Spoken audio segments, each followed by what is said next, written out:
History Secrets.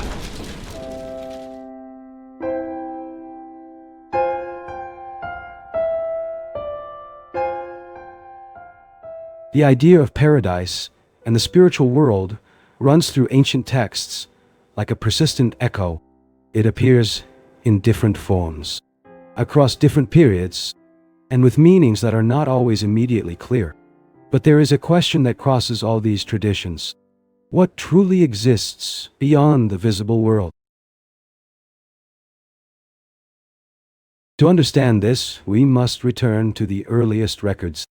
In Genesis chapter 2, we find one of the first images of paradise, the Garden of Eden, a place of balance, where the human being lives in harmony with God and creation. But this garden is not described as a distant heaven. It is on earth, embedded in material reality. This suggests something fundamental. In the earliest traditions, paradise was not a future destination, but an original condition, a state of unity that, at some point, was interrupted. And perhaps it is precisely this loss that gives rise to the search. Over time, this idea begins to transform. In later Old Testament texts, the focus shifts. Paradise ceases to be only a lost past and becomes also a future promise, a restoration, a return to harmony. But this restoration is not described directly. It appears through images, through metaphors, through visions. Abundant water, trees that bear fruit continuously, light that does not fade, elements that point to fullness, but do not define a specific place. When we reach the New Testament texts, this transformation becomes even more evident. Paradise becomes associated with a reality beyond death. In the Gospel of Luke, chapter 23, verse 43, Jesus says that the thief would be with him in paradise that very day. This raises an important question. If paradise is no longer on earth, where is it? The text does not offer a detailed description, but it suggests proximity to the divine, a condition of presence, and not merely a physical space.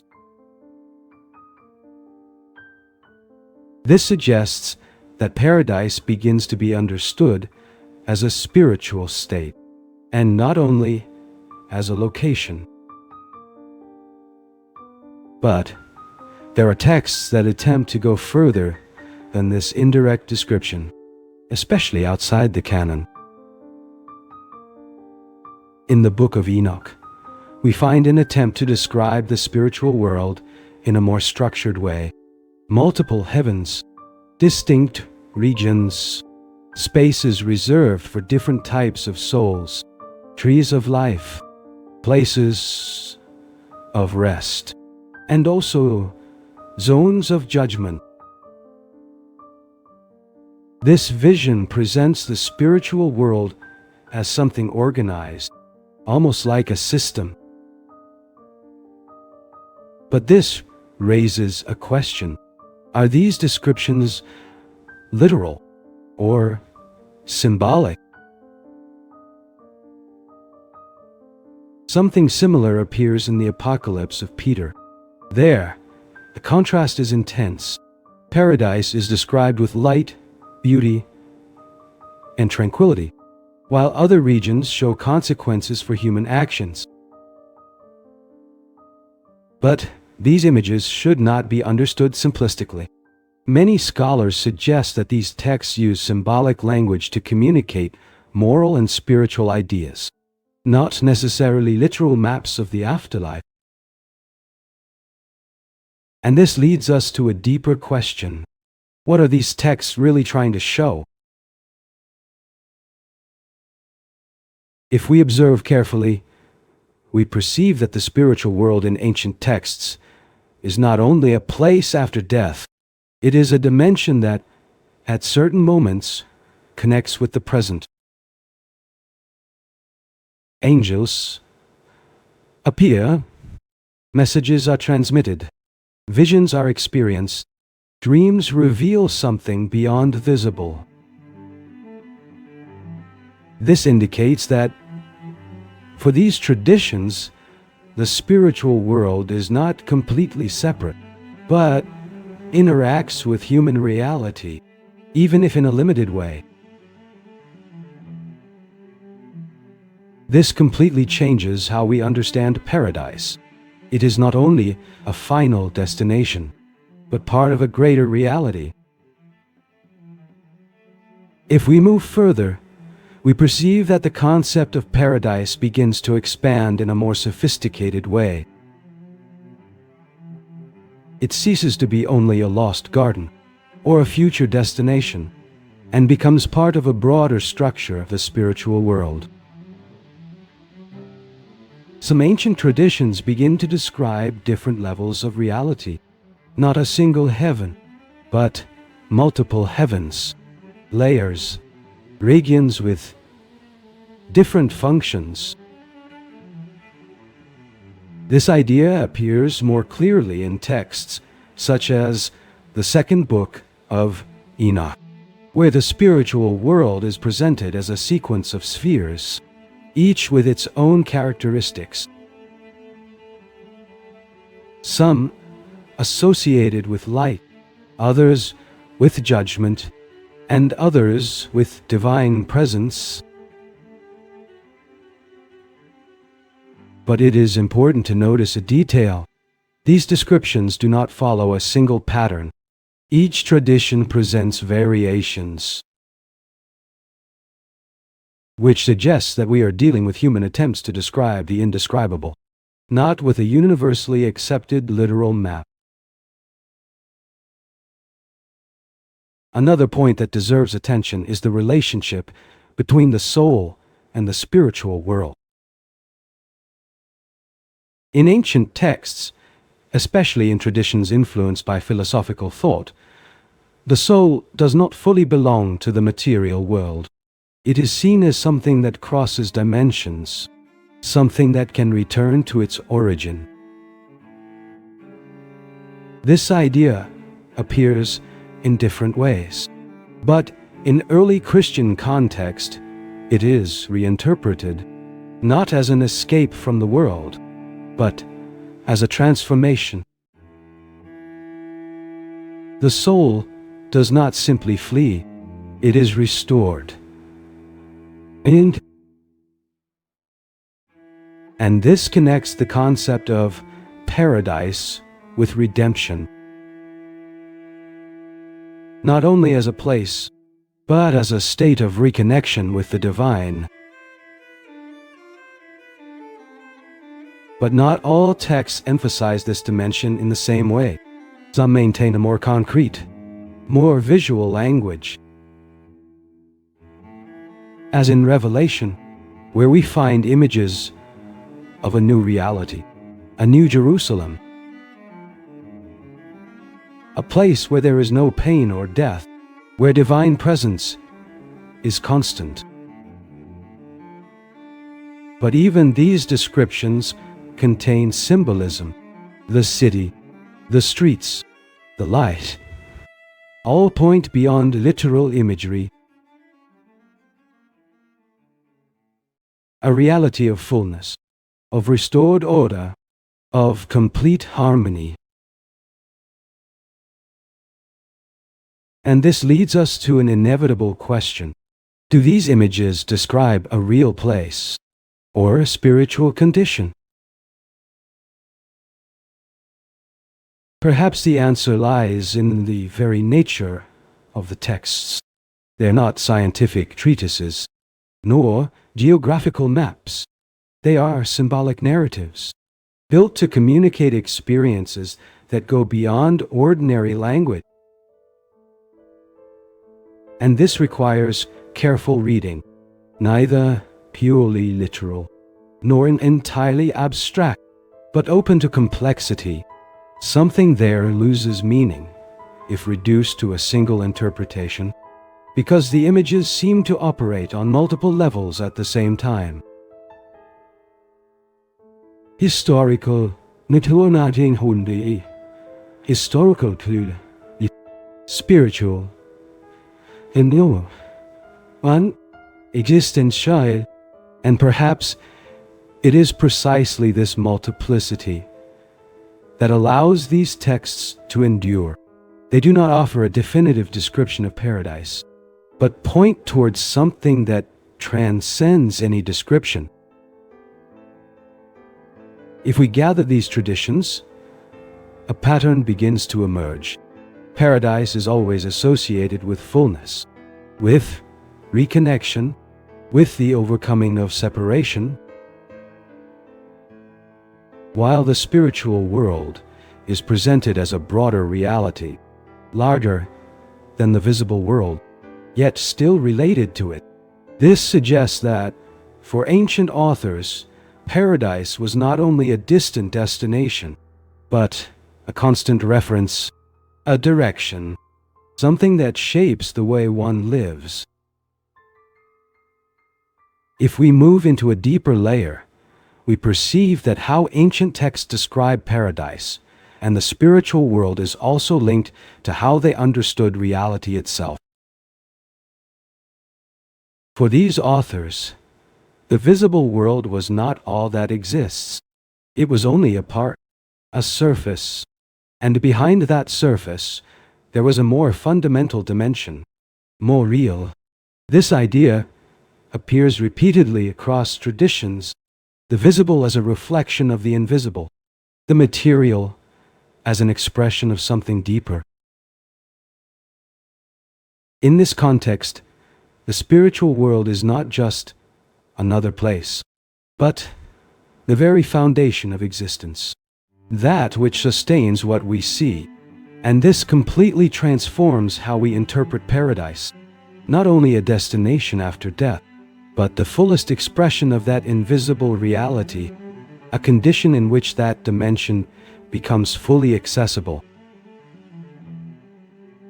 This perception also influences how texts describe spiritual experience.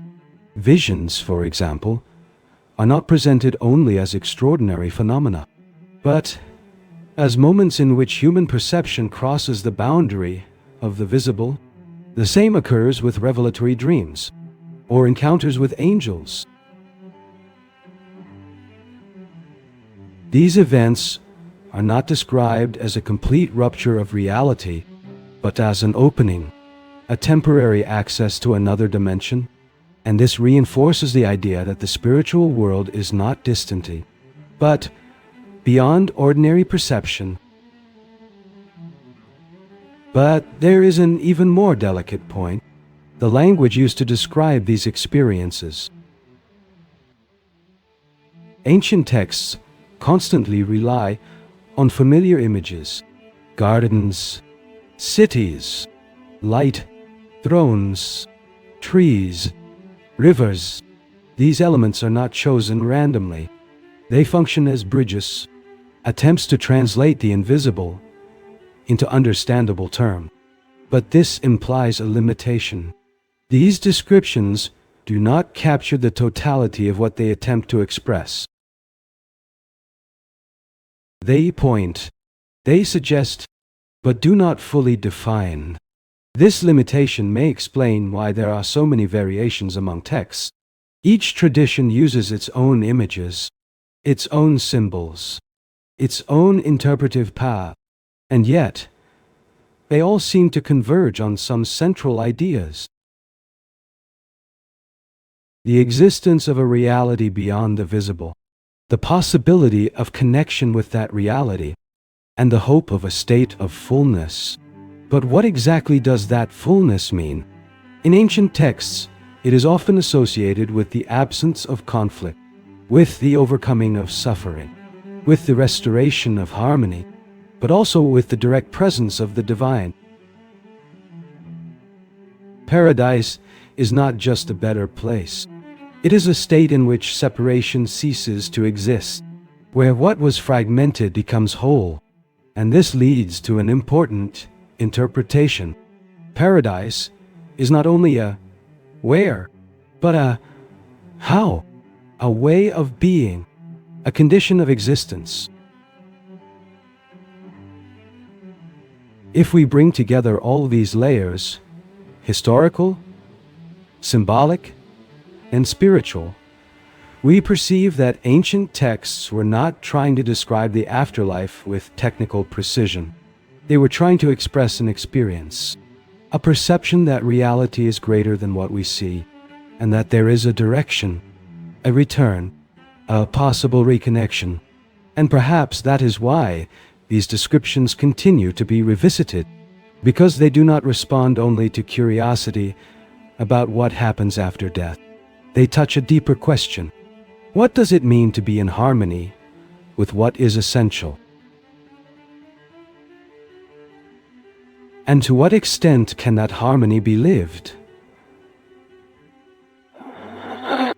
Even now?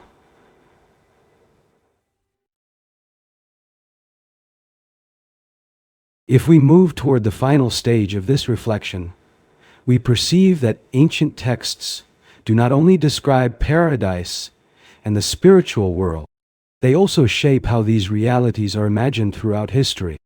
And this has profound consequences, because how the afterlife is imagined directly influences how the present is lived.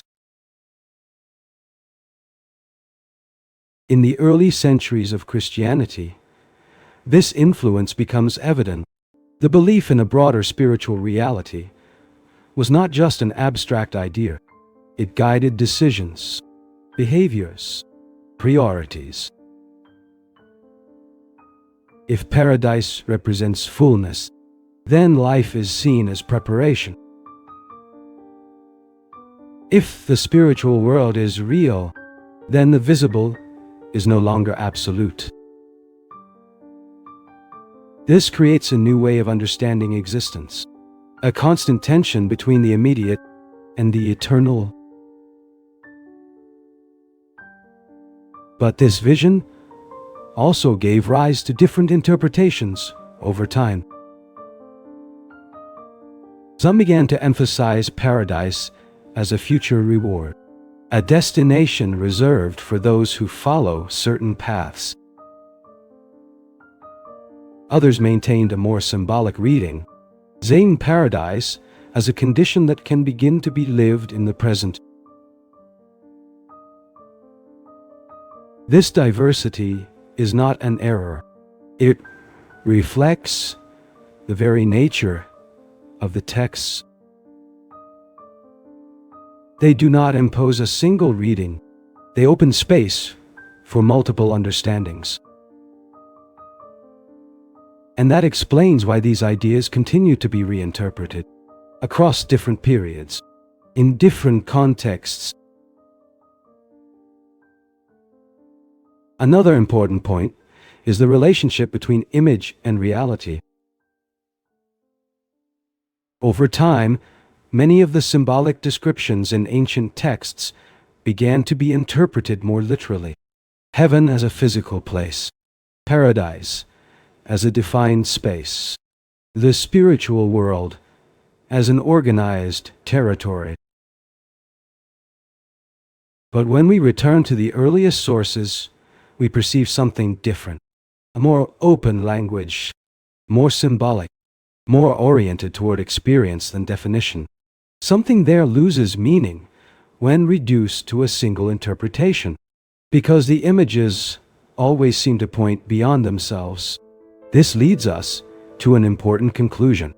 Ancient texts were not trying to answer every question about the afterlife. They were trying to direct attention, to point toward a reality that cannot be fully captured by language. And perhaps that is why paradise is never described with absolute precision, because any description would be insufficient. And yet, those images continue to be used. because they help approximate the incomprehensible and make, in some way, the invisible accessible. If we gather everything that has been explored, something essential emerges. Paradise, in ancient texts, is not just a distant destination, nor only an abstract metaphor. It is a reference, a point of convergence between different ways of understanding reality. While the spiritual world is not only another place, but a dimension that runs through existence itself, and that, at certain moments, can become perceptible. Perhaps in the end, the most important question is not what paradise is like, but why these descriptions were preserved. What they reveal about how ancient people understood life, death, need, and what lies beyond, and to what extent those same questions remain present today, because, even with all the differences in interpretation, the search remains. And perhaps it is that search that connects all these traditions across time. Throughout history, civilizations have risen, disappeared, and left clues scattered through time. Some of these clues have been discovered, others are still waiting to be revealed. And in the next documentary, we will explore one of these mysteries. Subscribe and continue exploring history with us, because some secrets of history are still waiting to be revealed.